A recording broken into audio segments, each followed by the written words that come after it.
आइए दोस्तों, आज नंबर सिस्टम का काफी इम्पोर्टेंट एक topic sum of natural number लगातार प्राकृतिक संख्याओं के सम पर आधारित बहुत सारे ट्रिक आपके सामने लेकर हम आए हैं। आइए यहाँ पर देखा जाए कि जो कंसेप्ट होता है और उस कंसेप्ट को यूज करके कितने आसानी से सवालों को सोल्व किया जा सकता है। आपको पलक झपकते माइक्रो सेकेंड में आंसर लाना होगा और उस तरीका का हम आपको कंसेप्ट भी देंगे जिससे कि आप देखते ही सवालों का आंसर निकाल ले। आइए देखा जाए, जो बोर्ड पर दिया हुआ है sum of first n natural numbers, यानी प्रथम एन प्राकृतिक संख्याओं का योगफल क्या होगा। तो प्रथम एन प्राकृतिक संख्याओं का योगफल मतलब 1 + 2 + 3 + n का सम बराबर n इंटू n प्लस 1/2। ये डायरेक्ट सवाल जो है एनटीपीसी 2021 में पूछा गया है। ये डायरेक्ट सवाल एनटीपीसी 2021 में पूछ दिया था। अगर इसमें हम और कुछ देखें, जैसे आपको इतना ही निकालना होता कि 1 + 2 + 3 अप टू ये आपको 50 तक का सम निकालना है। तो आप क्या करेंगे कि n का वैल्यू जो मिला आपका यहाँ पर 50 मिला है n का वैल्यू, तो इसका सम बराबर हो जाएगा n मतलब 50, 50 प्लस 1 51 और बाई 2 आप कैलकुलेट कर दिए तो यहाँ पर वैल्यू कटकर 25 मिला और 25 गुने 51 कर देंगे तो यहाँ पर हो जाएगा आपको 1275। तो इस तरीका से इस फार्मूला को यूज किया जाएगा।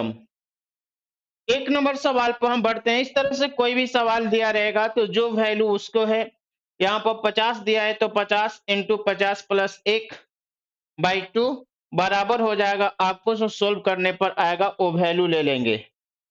आइए अब अगला सवाल में देखते हैं। एक नंबर सवाल दिया गया है, कह रहे हैं कि 1 से लेके 50 तक के संख्याओं को जोड़िए और उसका आंसर बताइए। तो आपको मालूम है कि n का वैल्यू जो है आपको 50 मिला है। n का वैल्यू आपको 50 मिला है तो इसमें सम बराबर हो जाएगा 50 इंटू 50 प्लस 1 51 और बाई 2। आप इसको काट लेंगे तो यहाँ पर वैल्यू हो जाएगा आपका 25 और 25 गुने 51 कर लेते हैं। 25 गुने 51 करेंगे तो यहाँ पर 25 एक बार में और 25 पांचे हो जाएगा 125 और 2 127, 1275 इसमें आया, जो कि इसका ए नंबर आंसर होगा। अगला, 1 से लेकर 100 तक के संख्याओं को जोड़ने पर क्या वैल्यू मिलेगा, ये आपको दिया जा रहा है। तो इस तरह का कभी भी सवाल पूछेगा तो आप इसमें एक ट्रिक भी लगा सकते हैं। जैसे मान लेते 1 से लेकर 100 तक पूछे, आपको ए 1 to 100 पूछा जाए, इसका सम निकालने को पूछा जाए, 1 to 100 आपको सम पूछा जाए, तो आप क्या करेंगे, 1 + 2 + 3 प्लस अप टू ए जा रहा है 100 तक, पहला। दूसरा सवाल 1 + 2 + 3 प्लस अप टू ए आपको जा रहा है 1000 तक, इसका सम कैसे निकालेंगे। अगर 1 + 2 + 3 प्लस अप टू ए जा रहा है 10,000 तक, तो इसका सम आप कैसे निकालेंगे। इन सभी सवालों को फार्मूला लगाने की जरूरत नहीं होती है, आप डायरेक्ट देख लीजिए। अगर यहाँ पर लास्ट टर्म 100 है, लास्ट टर्म इसका 100 दिया गया है तो 100 का आधा कर लेंगे तो 50 और एक और 50 आप ऐड कर दीजिए इसमें, यही इसका आंसर हो जाता है। इसका सम निकालना है तो आप देख रहे हैं कि 1000 है, 1000 का आधा करेंगे 500, तो आप 500 यहाँ पर ले लिए और एक और 500 लगा देंगे तो यहाँ पर आ जाएगा इसका वैल्यू। उसी प्रकार अगर आपको लास्ट में 10,000 दिया गया है, इसका सम निकालना होगा, तो आप क्या करेंगे कि यहाँ पर वैल्यू आ जाएगा 5,000 और एक और 5,000 लगा देंगे, इसका आपका सम आ जाएगा। तो आपको तो सिर्फ 100 तक का कह रहा है, तो 100 तक का वैल्यू आप देख रहे हैं कि क्या आएगा, कि सिर्फ 50-50 आएगा। या इसको फार्मूला भी यूज कर सकते हैं। फार्मूला यूज करेंगे तो क्या होगा, यहाँ पर इसका फार्मूला, तो 100 इंटू 100 प्लस 1 और बाई 2 कर देंगे। यहाँ पर इसको आप काट लीजिएगा, यहाँ पर इसको काटेंगे 2 से तो वैल्यू हो जाएगा 51 और 51 गुने आप कैलकुलेट करेंगे 101, तो ए नंबर आपका आंसर हो जाएगा। आइए अगला देखते हैं। प्रथम 200 प्राकृत संख्याओं का सम निकालना है, तो 200 प्राकृत संख्याओं का सम निकालना होगा, तो इसका आंसर क्या होगा, तो आप देख रहे हैं कि 200, तो 200 और 200 प्लस 1, तो 201 और बाई 2 कर दीजिएगा। आप यहाँ पे इसको कैंसिल करेंगे, तो आप देख रहे हैं 2 से कटेगा तो यहाँ पर आ जाएगा 100 और 100 गुने कर देंगे 201, यानी 201 पर डबल शून्य, 201 पर डबल शून्य मात्र एक ही ऑप्शन में है और ये आंसर हो जाएगा। अगला, 4 के पहले 12 गुणजों का योगफल निकालना है, तो आप यहाँ पर सोचिए कि 4 का जो पहला गुणज होगा वो 4 होगा, 4 का अगला गुणज 8 होगा, 4 का उसके अगला गुणज होगा 12, 16, उसी प्रकार 4 का 12वां गुना।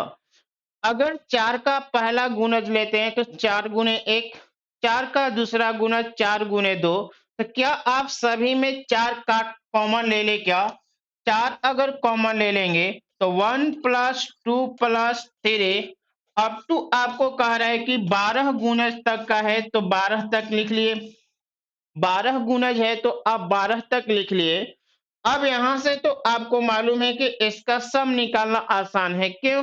देखिए तो 4 का पहले 12 गुणज, तो पहला 4 का गुणज 4 होगा, 4 दूनी 8 होगा, इसमें से 4 निकाल लिए, अगले में से भी 4 निकाल देंगे तो 4 दूनी 8, इसमें से 12 में से 4 निकाल दिए, अप टू 12 तक जा रहा है।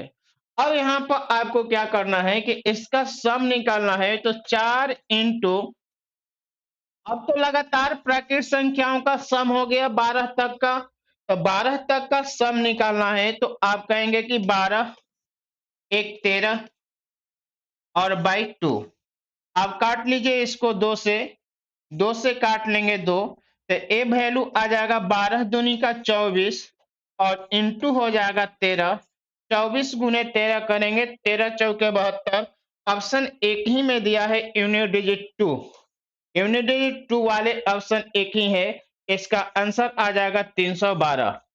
4 का गुणज कह रहा है तो आप विशेष ध्यान दीजिए कि पहले 4 का गुणज अगर आप देख रहे हैं, तो पहला 4 का गुणज होता है 4, दूसरा 4 का गुणज हो जाएगा 8, अगला 4 का गुणज होगा 12, इसके आगे अगर 12वां 4 का गुणज निकालेंगे तो 12 गुने 4 हो जाएगा, 12 चौके 48। अगर इन सभी में से 4 निकाल लीजिएगा तो 4 निकालने पर 1, 4 निकालने पर 2, 4 निकालने पर 3, अप टू ए 12 तक चला जाएगा। आप इसको सम कर देंगे, इसका आंसर आ जाएगा। चलिए इसी तरह का एक और सवाल देखते हैं। इस सवाल नंबर 5, 8 के प्रथम 18 गुणज, तो आपको जितना गुणज कह रहा है उसका प्राकृत संख्याओं का सम निकालना होगा। 8 के प्रथम 18 गुणज निकालना है, तो आप इस तरीका से देख सकते हैं कि अगर पहला गुणज होगा तो ये 8, 8 into 2, 8 into 2, 8 into 3, up to a चला जाएगा, ये वैल्यू हो जाएगा 18 तक। अब इसका तो सम निकाल सकते हैं, तो 8 इंटू 18 इंटू 18 एक 19 और बाई 2, आप इसको कैंसिल कर देंगे, ये 4 बार में, तो 18 चौके 72 और इंटू हो जाएगा 19, 19 दूनी 38। ऑप्शन नंबर एक ही है जिसमें 38 1386 है, 1368 दिया गया है, तो इसका 1368 होगा। आप यहां से कैलकुलेट करके आंसर निकाल सकते हैं। इस तरीका के सवाल को बनाने के लिए आप सेकंड भी नहीं लगेगा। आपको समझाने के लिए इस पैटर्न को लिखा जा रहा है, नहीं तो डायरेक्ट आप इस वैल्यू को सिर्फ लिखते, यहाँ पर वैल्यू लिखकर यूनिट डिजिट से ही मैच कर लेते, तो 8 चौके 72 और 72 गुने 19, तो 9 दूनी 18 होता है। यूनिट डिजिट 8 आएगा, तो वही ऑप्शन होगा जिसका यूनिट डिजिट 8 हो। तो एक ही ऑप्शन है जिसका अंतिम अंक जो है 8 बन रहा है।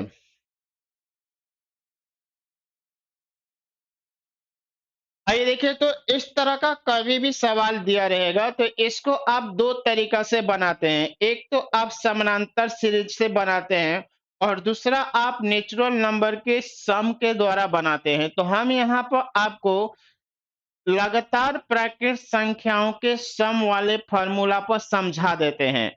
लगातार प्राकृत संख्याओं के सम वाला फॉर्मूला को समझाया जाएगा तो क्या होगा देखिए, तो अगर 21 से लेके आपको 75 तक का सम निकालना है, 21 से लेके 75 तक का सम निकालना है, तो आप क्या करेंगे कि 1 से लेके 75 तक लिखिए, 1 plus 2 plus 3 plus 4 plus up to a जाएगा 20 प्लस 21 और प्लस हो जाएगा अप टू ए 75 तक जा रहा है। अप टू ए 75 तक आप वैल्यू लिख दिए। अब एक बात आइए कि 1 से लेके 75 तक का ये तो सीरीज है ही नहीं। एक तो सीरीज सिर्फ 21 से लेके 75 तक का है। 1 से लेके 75 तक का सीरीज नहीं है, ये तो 21 से लेके 75 तक का सीरीज है। सिर्फ इतना ही आपका सीरीज दिया गया है। तो आप क्या करेंगे कि इसमें से ए वाला जो वैल्यू है उसको हटाना पड़ेगा। तो 1 से लेके 51 तक के सीरीज का, 1 से लेके 75 तक के सीरीज का सम निकालिए, तो आपका वैल्यू हो जाएगा 75 इंटू 75 एक 76 और बाई 2। 1 से लेके 75 तक का हो गया, लेकिन आपको इसमें से 1 से लेके 20 तक का निकालना पड़ेगा, क्योंकि आपको चाहिए 21 से लेके 22 तक का। 21 से लेके 22 तक का ही चाहिए, तो इसलिए आपको क्या करना पड़ेगा, 20 तक का हटाना पड़ेगा।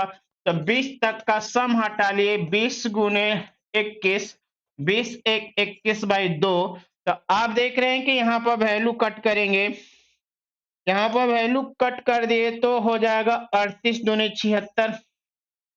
यहाँ पर हो जाएगा 2 से काट लिए तो 10, ये आ जाएगा 210 और माइनस 38 गुने 75 कर दीजिए, तो 38 गुने 40 हो जाता है। यहाँ पर 75 गुने 40 कर देंगे तो 3000 आएगा, और उसमें से 75 दूनी 150 घटा लीजिए। हम कैसे कैलकुलेशन कर रहे हैं, आप देखिए, तो 75 गुने 40 माइनस 2 कर देंगे तो 38 ही देगा।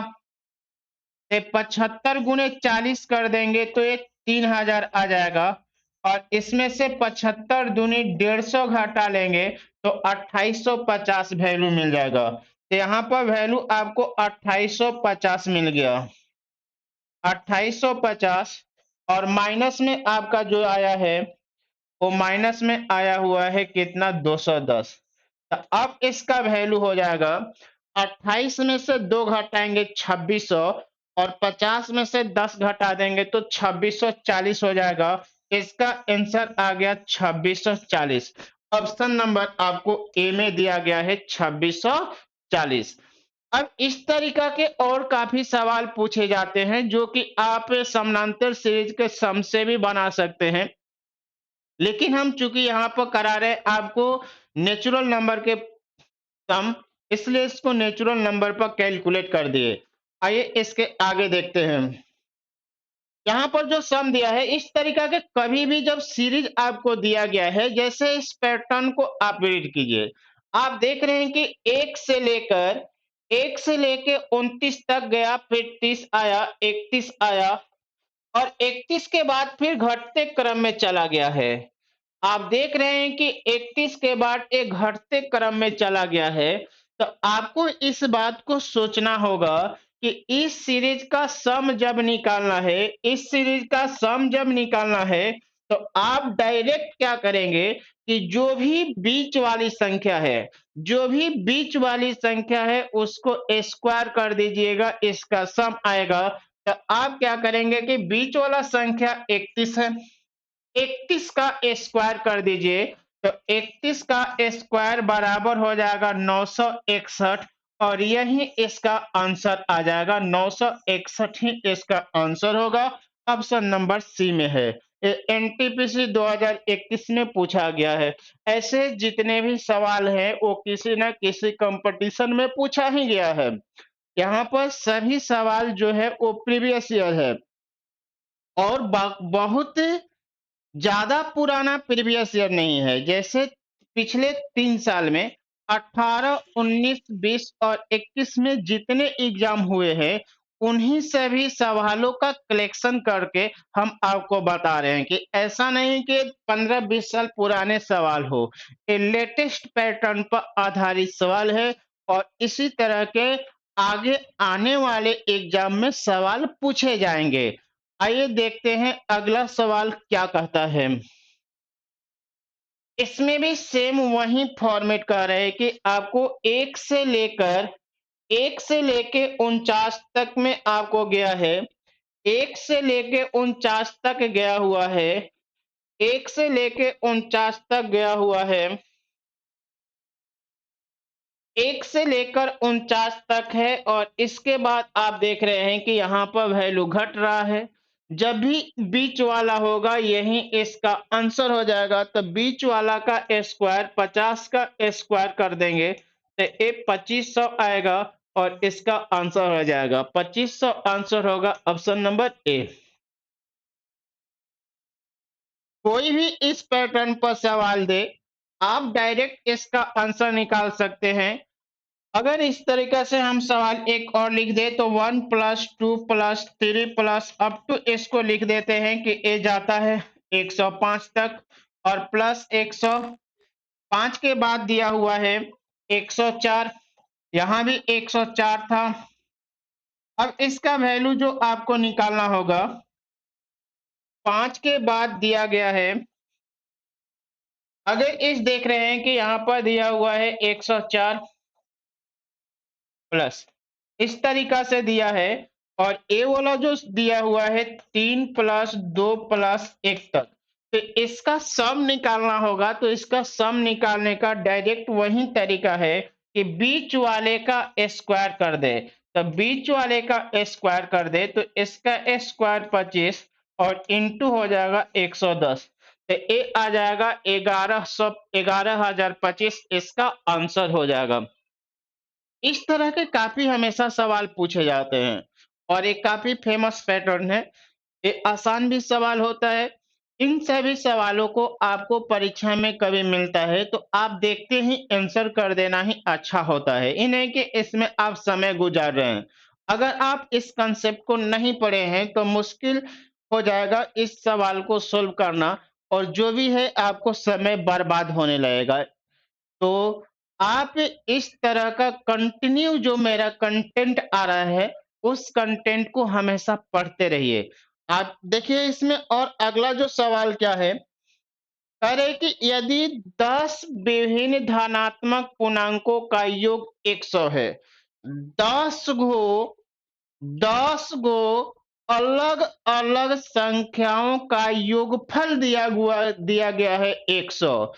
इसमें कह रहा है कि मैक्सिमम बड़ा एक संख्या क्या हो सकता है कि सबसे बड़ी संभावित संख्या क्या है, उसी के बारे में आपको पूछा गया है। एक बात बताइए कि अगर 10 संख्याओं को जोड़ने पर 100 आया है, 10 संख्याओं को जोड़ने पर अगर 100 आया है तो इसमें आपको 10 संख्या जब लेंगे 1 2 3 4 5 6 7 8 9 10 अगर आपको 10 संख्या को जोड़ने पर 100 आया है और इसमें कह रहा है कि एक संख्या मैक्सिमम होगा, तो आप इतना कह सकते हैं कि एक संख्या मैक्सिमम होने के लिए बाकी 9 संख्या को मिनिमम रखना पड़ेगा और मिनिमम में आप निगेटिव नहीं रख सकते हैं, क्योंकि आपको सवाल में कह रहा है कि ये सभी जो हैं वो पॉजिटिव इंटीजर है, इसलिए आप निगेटिव नहीं सोच सकते हैं। और सभी पॉजिटिव इंटीजर वो 10 डिफरेंट है, मतलब कि अलग अलग है। तो अगर पहला संख्या हम 1 ले तो दूसरा संख्या 2 लेना पड़ेगा, अगला संख्या 3 लेना पड़ेगा। क्यों? क्योंकि सभी संख्या अलग अलग है। यहाँ पर जीरो आप नहीं ले सकते हैं, जीरो नहीं ले सकते हैं, क्योंकि जीरो न तो पॉजिटिव है और न ही निगेटिव है। तो आप यहाँ से कैलकुलेट कर लिए। चौथा संख्या 4, 5, 6, 7, 8, 9 और ये एक 10वां संख्या। अगर इन सभी संख्याओं को ऐड कर देंगे तो लगातार यहाँ पर आपको 9 संख्याओं का सम निकालना है। तो 9 इंटू 9 और 1 जोड़ेंगे 10/2, 9 प्लस 1 10, काट लेंगे तो यहाँ पर वैल्यू आ जाएगा 45।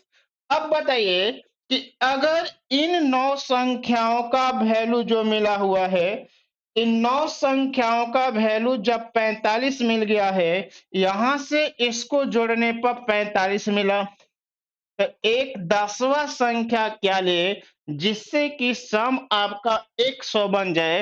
तो 10वां संख्या यदि आप 55 लेते हैं तो सम आपका 100 बनेगा।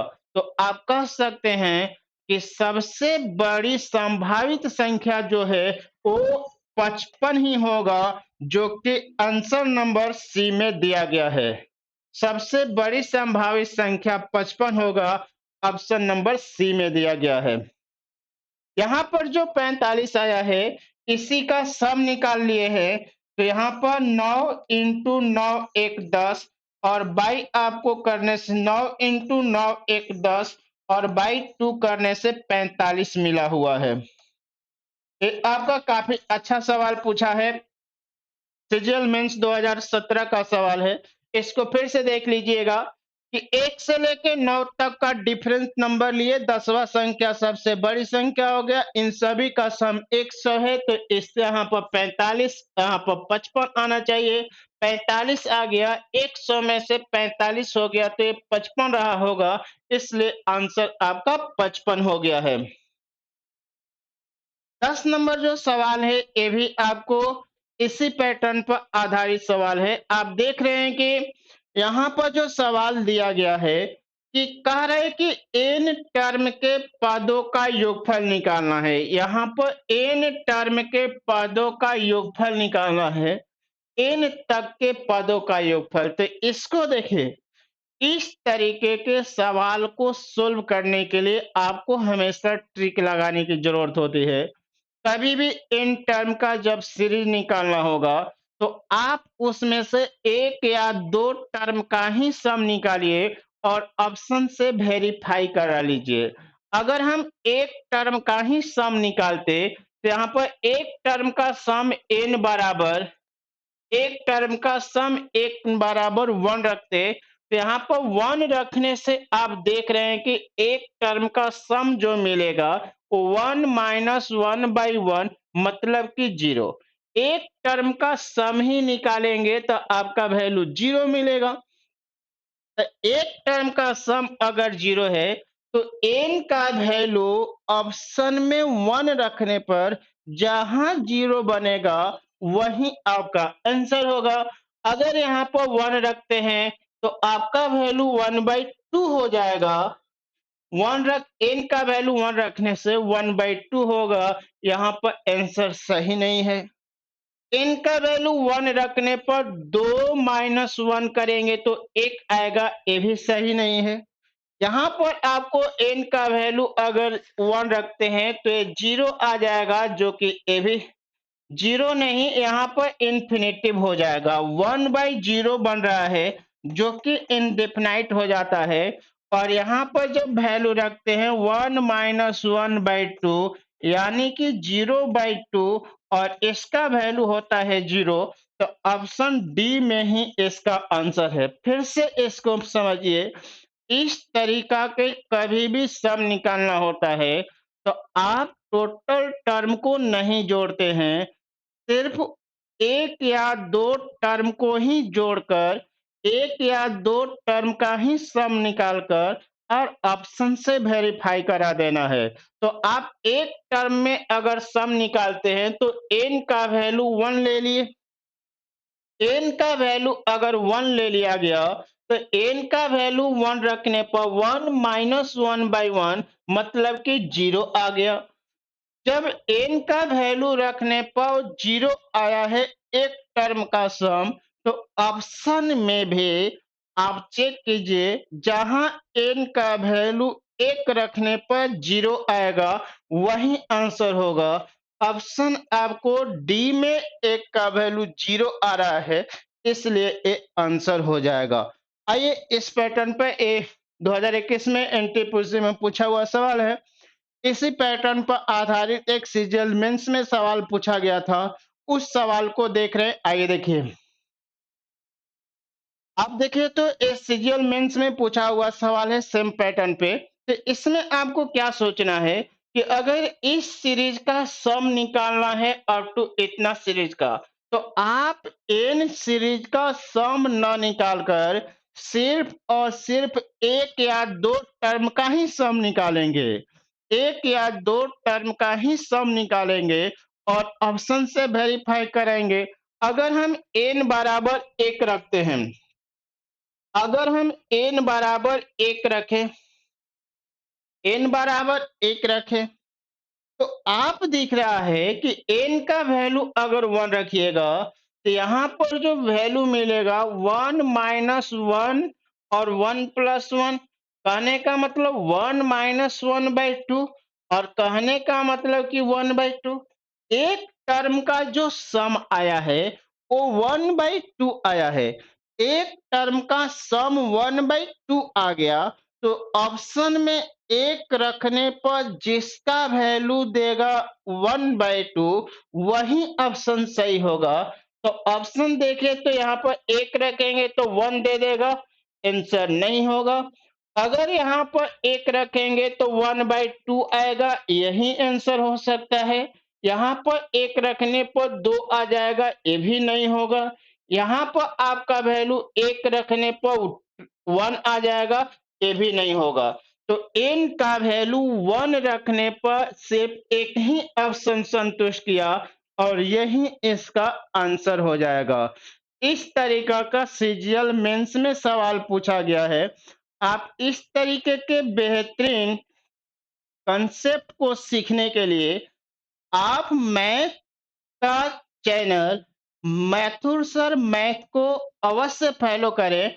और अगर आपको इससे बेहतरीन फायदा हो रहा है तो आप इसको अपने दोस्तों को बीच भी शेयर कर सकते हैं या आप चैनल को सब्सक्राइब करवा सकते हैं। मेरा हमेशा प्रयास रहेगा कि आपको बेहतरीन कंटेंट इसी तरह का हमेशा लेकर आए। फिर एक अगले नेक्स्ट कंटेंट के साथ एक बेहतरीन कंसेप्ट के साथ फिर नेक्स्ट वीडियो में मिलते हैं। Thanks, best of luck.